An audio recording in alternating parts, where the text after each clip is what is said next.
heading out today to ride out to Rush, Kentucky for the horse trader's degree, which is a unofficial Masonic degree.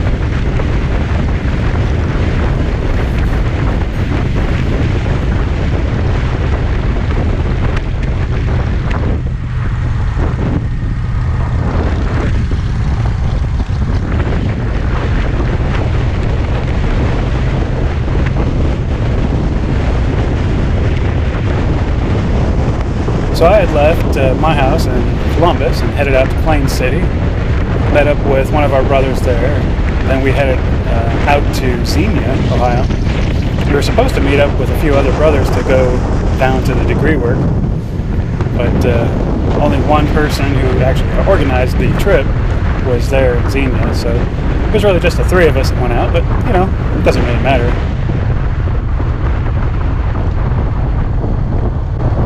Whether or not we have 1, 2, 3, or about 20 guys, it's still you are getting out on the road, enjoying being on two wheels. So the three of us headed out from Xenia towards Kentucky, went basically south on 68. Now this is the first time I got to use the GoPro camera for any distance trips. I've used it a couple times just to test it out and record a couple small trips. I only live 4 miles from work, so the trips are very quick and short. Even though those trips are about 4 miles, it sometimes takes about 15-20 minutes just to get there. And that's because it's downtown traffic. But this is a pleasant ride. The weather's nice, not too cold. I did not record the whole ride. I know my battery and actually the memory card is probably the biggest issue. I do have a 32 gigabyte card inside the GoPro, which should give me about 2.5 hours of video at the resolution that I was recording it. So it gives me about 2.5 hours. So I figured along the route, I wouldn't record everything along the way because I knew it was at least a 2.5 hour ride. And I wanted to save a little bit of time on the camera just in case when we got to our destination, if there was anything else I would like to record while I was there. It would be nice, maybe in the future I'll buy a bigger card, like a 64 gig. That way I know I have at least 4 hours worth. By that time, that should run out the battery in this GoPro. I think it only lasts about 4 hours if I'm lucky. Never really tested it because, well, I don't have a big enough card. I do know I have to keep charging the thing. If I let it sit around on my desk at home, and I go to look at it, somehow or another the battery power does dissipate over the week or two just sitting there. If you're getting ready to head out for a ride, make sure that thing is charged up. So Kentucky is actually a really beautiful area. I mean, Ohio is too. But I don't get down to Kentucky very often. I like these small, fast curves that are in the northern end of Kentucky here. You can get going about 60 miles an hour. And just kind of relax. Kind of push into the turns a little bit. Nothing too major, and nothing that's going to test anybody's major skills for curves. I would imagine a beginner should be able to take these turns at least a nice 45 mile an hour pace. Definitely want to watch out for any bit of gravel. You never know on some of these roads where there might be some gravel hitting around one of these curves or anything that's lying around the road. So you want to make sure you're being cognizant of where you're going, how fast you're going, and especially if you take the curves correctly, where outside, inside, outside, you should be able to see plenty in advance as long as you're not going too fast. So. Of course, I filled up when I left Plain City, Ohio, and we headed to Xenia. We met at the Buckman's Harley Davidson down there to meet up with anybody that wanted to go with us. So I'm sitting there, I'm chatting with the organizer for the trip, trying to get an idea where our next stops are, and trying to estimate, the size of my tank and the average number of miles I might get on any given kind of trip. I usually like to make sure that I'm filling up somewhere around 150, 160 miles on the tank, especially if I'm doing highway work. And we were running pretty close to, as long as there was a gas station right there at the border of Kentucky, I was very comfortable. So we went ahead and we just left without heading to a gas station, leaving Xenia. But it was getting a little close there. We get into Kentucky, we cross the bridge, and So we're getting going down the road. Obviously, I'm keeping track of how many miles I'm putting on the tripometer. Definitely don't want to get too close to that 160 mark without having a vague idea at least how far away a gas station might be. So anyways, we get across the Kentucky border and I finally come across a small little town gas station. Of course, it wasn't one of those you can pay at the pump. You gotta go inside and pay.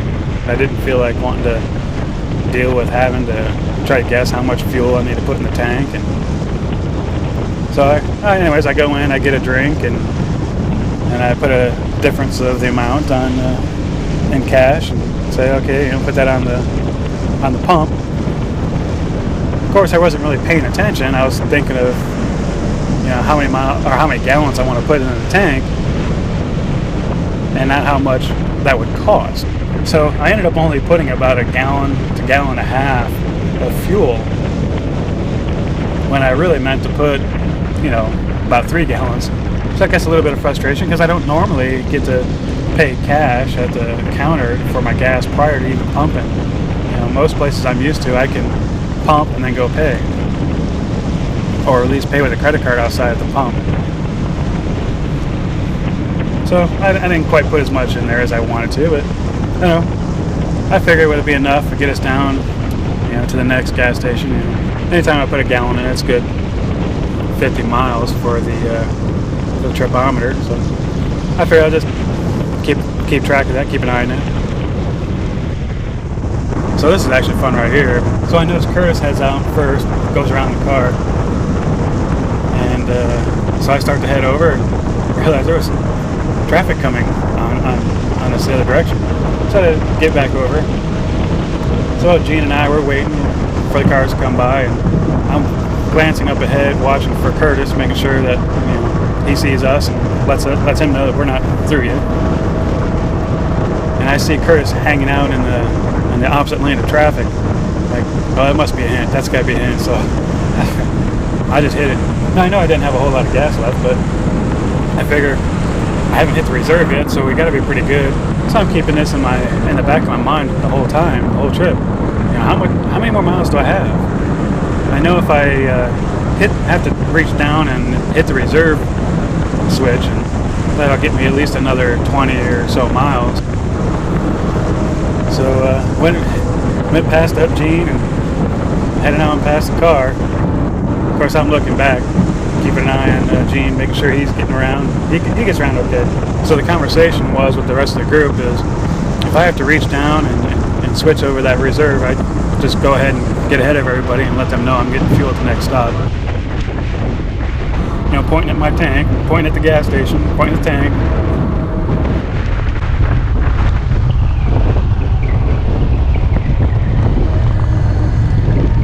Give a quick little honk as I go around this curve. Make sure they hear me. But, looks like they noticed that I'm wanting to get over, or at least in the back of their mind, they are thinking it's probably about time I get off, because I told them I only had about 50 more miles to go the last time we stopped. But interestingly enough, I'm getting close to 190, 200 miles on the odometer, and I still have not hit the reserve. I know we're pretty close to the line, so I figured I'd record at least this last little bit here.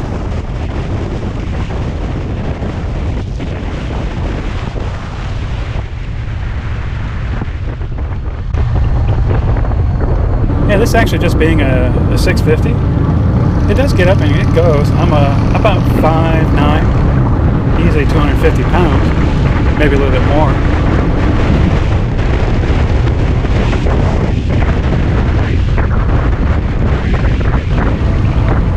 And I can hit that throttle at 65, 70 miles an hour, and it'll get going. It'll get up to 80, no problem. And I think I've had it closer to 85, 90 at one point, but right around 90 miles an hour, it gets a little unnerving on two wheels.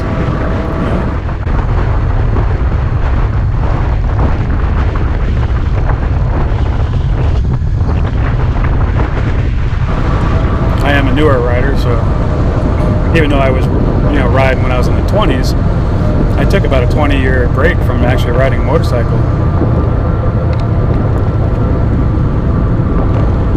So going around 90 miles an hour on the freeway is not really the preferred speed I'd like to hit right now, especially on that 650. It doesn't feel like I have much more to give at around 85, 90.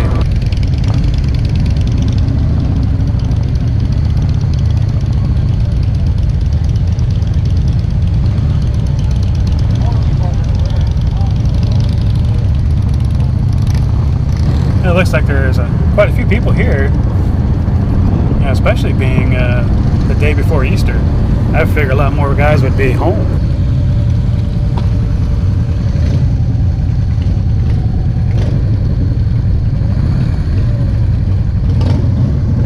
Looks like we got a few motorcycles that showed up today.